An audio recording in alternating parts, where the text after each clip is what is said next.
First, though, we're talking finances. Joining us now is our financial expert, Terry Savage. Terry, how you doing? Hi, Terry.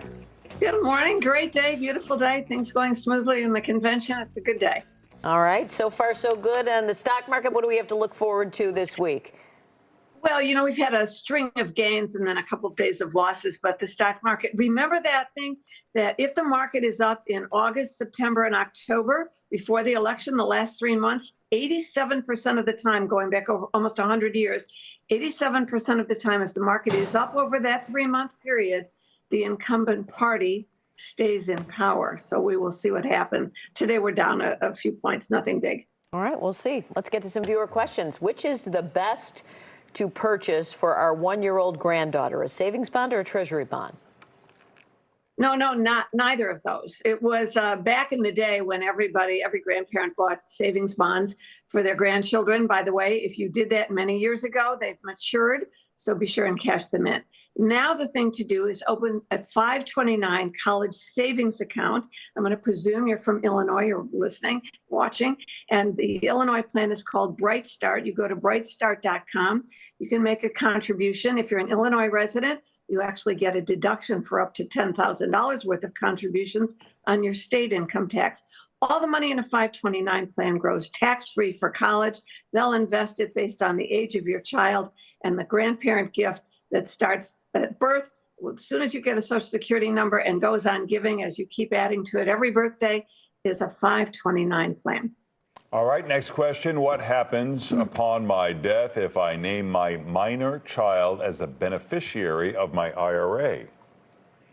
Don't do that. Minor children cannot inherit IRAs directly or life insurance policies.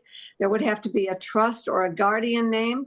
If you don't do that, or if the parents are fighting over this money that's now in the child's name, the state may step in and name a guardian. So that's not what you want to do. In the olden days, you could stretch out the growth of your IRA over the lifetime of a young child, so tax-free, or tax-deferred, I should say. But now all those IRAs have to be emptied within 10 years, so there's no point in naming a grandchild. Instead, make that lifetime gift right now. You can put a lot of money in a 529 plan, so that would be the way to provide for a grandchild.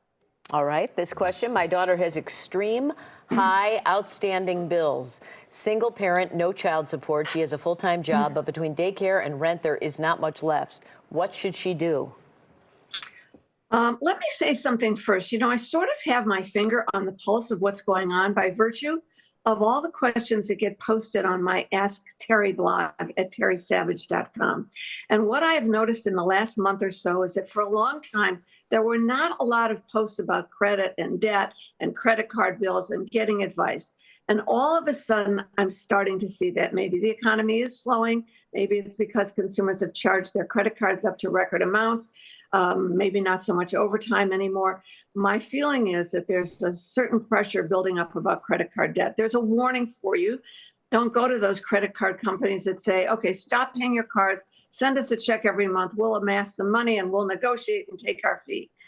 You don't want to do that. It will further destroy your credit. I always put up the toll-free number of the National Foundation for Credit Counseling, 800-388-2227. I know that one by heart, 800-388-2227. Go to terrysavage.com, click on Ask Terry, and you'll see that number posted under the credit and debt.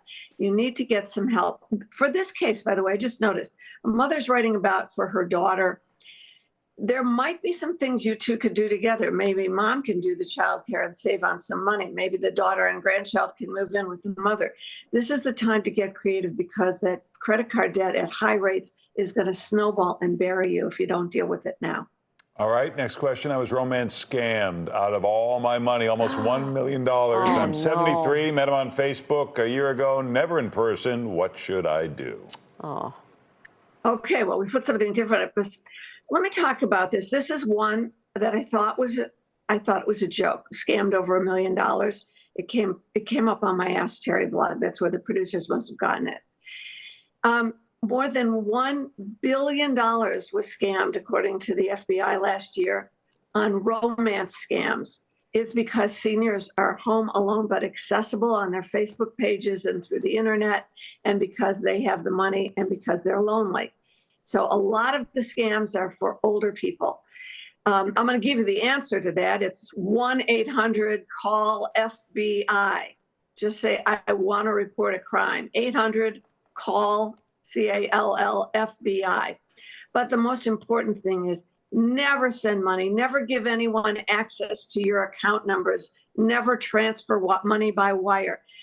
This is a crime that is so insidious, and people are embarrassed to report it. Report it immediately. It's a long shot, but it's possible. The FBI does, in some cases, recover the money. The minute that money goes out and you realize, what did I do?